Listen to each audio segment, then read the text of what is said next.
Hi everyone. So today I thought I would talk about something that has really helped me understand the world a little bit better, mainly through media reports and the usual junk that is shoved in your face every day.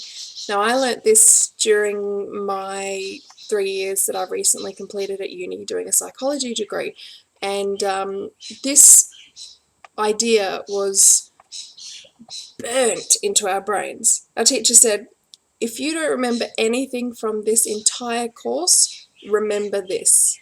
Correlation does not imply causation. At first I thought he was a bit loony because I assumed that I was in my psychology degree to learn about psychology. Well, a lot of psychology has to do with what research papers produce and what evidence they find and what results are then taken from those papers. And a lot of the time, these results are misinterpreted by those who do not know how to read them correctly. Now, if one thing is correlated with another, it means it has an association. It means that this research has found that when this thing pops up, this thing usually pops up as well.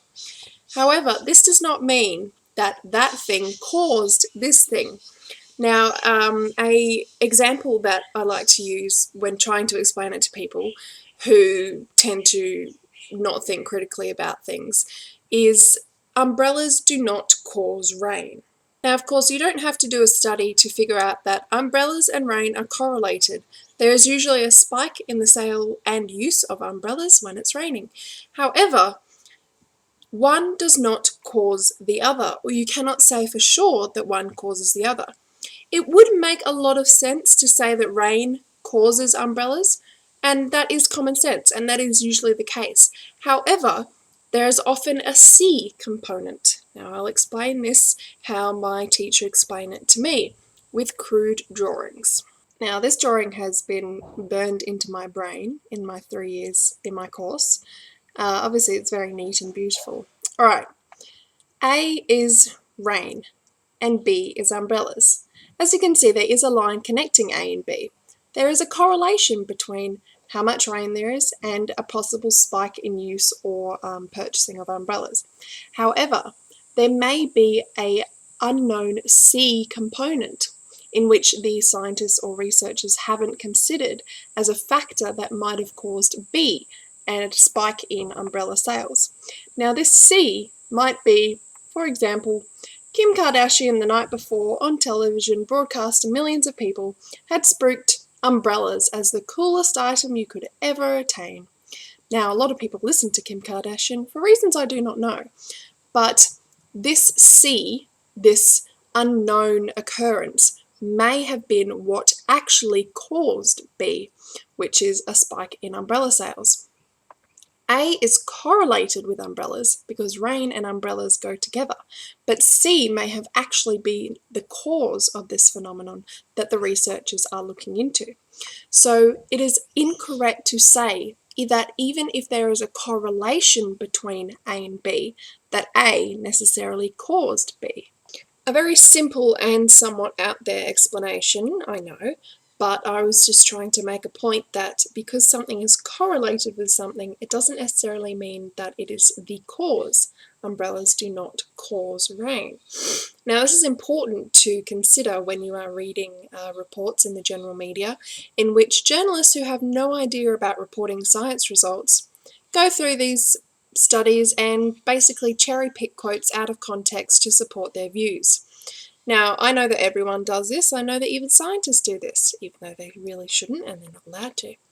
But you need to keep this in mind when you see reports that say, I don't know, for example, high suicide rates are correlated with being an atheist. Now, there are so many other factors that can contribute to wanting or committing suicide. And there could have been all types of C's, outside causes, that have caused the suicide rates for atheists, such as depression, low socioeconomic status, mental illness, all sorts of things. But to say in a media report that being an atheist is correlated with committing suicide, or being an atheist, you are more likely to commit suicide. That is taking the results of the scientific report way out of context. And most people will take that at face value and will say, oh, I can't be an atheist now because I'll commit suicide. If you can't tell, I am passionate about scientific reporting.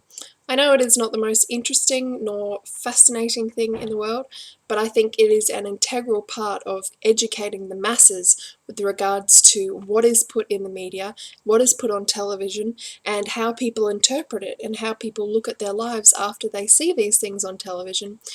And just by educating them about these word tricks and quotes out of context and all this stuff that makes newspapers sell because no one wants to read, there may be a slight correlation between being an atheist and committing suicide. However, there are other factors such as blah, blah, blah, blah, blah, blah. See this reference for more into the methods of collecting this data and the statistics and p-value of the data collected. No one wants to read that.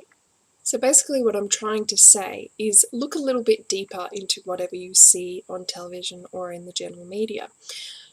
Maybe if there is a reference to the paper that they are quoting, go and read the paper. Go and see how the research was conducted, what methods were used, whether it's statistically significant, or whether they just cherry-picked whatever the hell they want out of it to make their story, which is what it's all about. No one really cares about the integrity of science unless you are a proper science reporter writing for a proper science publication. It's all woo and getting your story out there no matter what it means, even if what you're reporting is ultimately false and can lead to false assumptions. So remember, boys and girls, correlation does not imply causation. Thanks, guys.